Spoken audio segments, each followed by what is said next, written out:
So if your 4x4 is lifted or has larger tires, a lot of the times the OEM jack will not be able to lift your car high enough in order to change tires.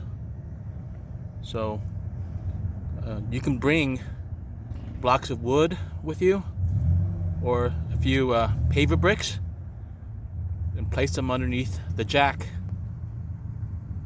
in order to lift the car high enough. All right, so raise the jack, the OEM jack, with some pavers, or you can use wood, blocks of wood, and it jacked up the car high enough for the wheels to be taken off. Tires, wheels. All right, for your information, if you don't know, the OEM jack, tire jack, is located under the rear seat, and you pull this tab to lift up the seat. This one here, the other seat, and then there's your OEM jack.